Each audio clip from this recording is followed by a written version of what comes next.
Crystal Palace have won the Community Shield against Liverpool at Wembley. And you know what? That was an entertaining game, a good little curtain raiser. And there's a lot to break down. Let's have it right straight off the bat. Florian Wirtz. Mint. Like him. Like him. Real deal, mate. Real deal. Hugo Ekitike. Yes. Like him. Active. Good finish. But that's the attack. Let's talk about Liverpool's defence, though. Let's talk about Liverpool's defence, because Premier League Hall of Famer, better than Rio, Terry, everyone, Mr. Van Dijk. We need to have a conversation, because that was a shocking performance from him. Absolutely shocking. At fault for the first goal, gives away the penalty. Second goal, he just runs out, again trying to play offside. It's like Van Dijk is the master, which also is one of the reasons why he's so good, but it does backfire a lot of times. He's the master of just not engaging. And Liverpool fans, listen, I want to talk about this properly. I'm not just here to just do the banter thing. He's the master at not engaging. And what I mean by that is, sometimes it's cool, it's calm, it's collective. He's in control of the situation, etc., etc. Other times, he just backs off or just doesn't want to engage in the 1v1. So he's very passive. He doesn't engage in the duels all the time. And Mateta, a couple of times when he was clean through, in the situation that led to the penalty, he was clean through on Van Dijk. Then Van Dijk gets back and then makes the foul on Sarr. So that was poor. And the second goal, Adam Wharton, by the way, what a pass it was to Sarr. But he's just running out, trying to play offside. Again, it's like he doesn't want to stay and defend in those 1v1 positions. Now, all the Liverpool fans, I know you're going to say, oh, you're just hating. Oh, better than having Maguire, better than Dijk. Listen, it's not about that. We're talking about the game we just saw. And we're talking about Van Dijk at the GOAT level. Now, obviously, he is up there as one of the best Premier League defenders there's ever been. But I'm just talking about what I've seen today and in general what I see from him. He is the master at sort of backing off, or just trying to play the highlight, trying to run out and play offside. So, and he got it wrong today. I think that's the fairest way to say it. He got it wrong today. He got absolutely moved to. Salah weren't great. Had one chance actually at 2-2. Probably should have finished that. But other than that, weren't great from him. I don't know what he was doing with the penalty. Is there a conversation to be had at Liverpool about the penalty taker as well? Because that's not the first time Mo Salah's blazed one over the bar. Let's have that right. That's not the first time he's blazed it over the bar. During the game, though, Florian Wirtz, I have to say, he looks good.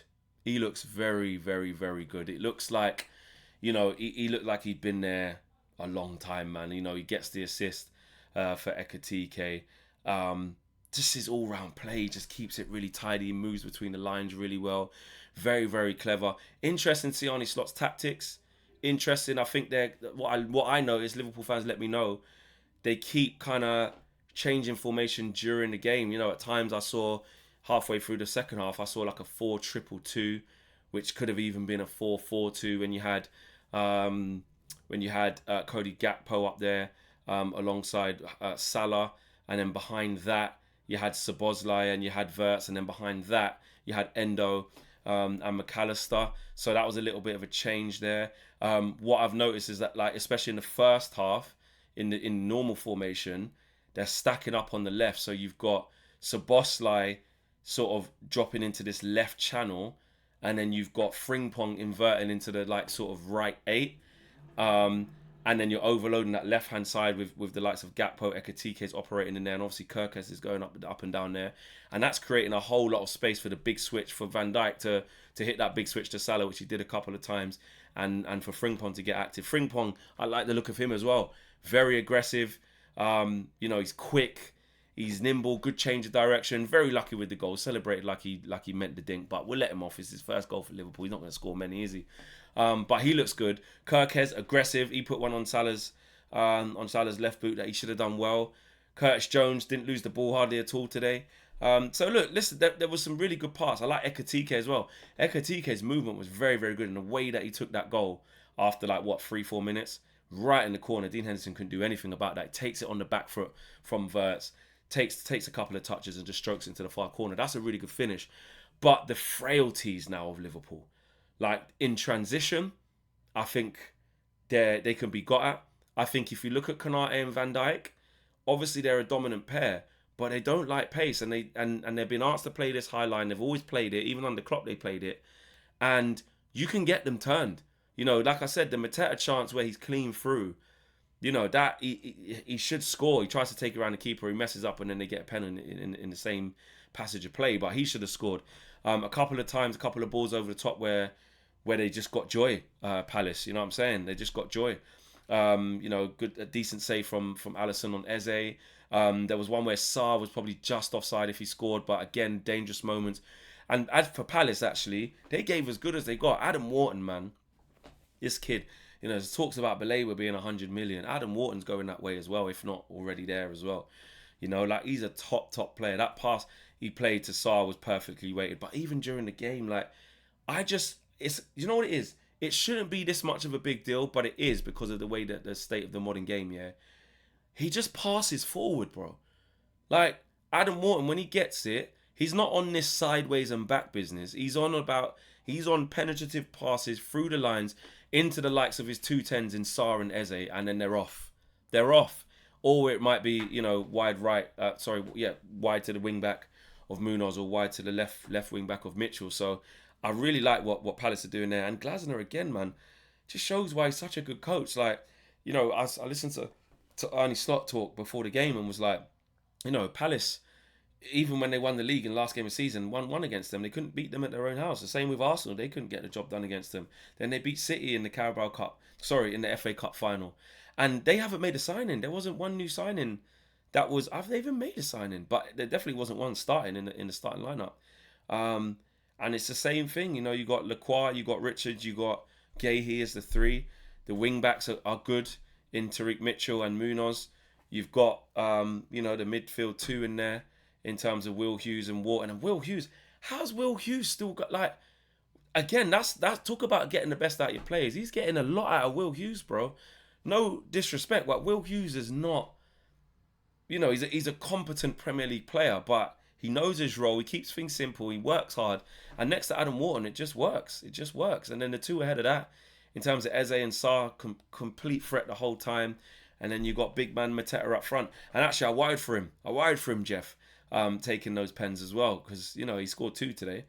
You know, one in the penalty shootout and the first pen to bring them back level at 1-1, which were 2 really good pens. So big up to him. As for the penalty shootout, I can't remember the name of the young kid who took the last penalty. Saved the best for last, rifled that in the top corner. But Liverpool's penalties were shocking. Harvey Elliott's was really, really safe. Salah blazes it over the bar. I don't know what the hell he was thinking.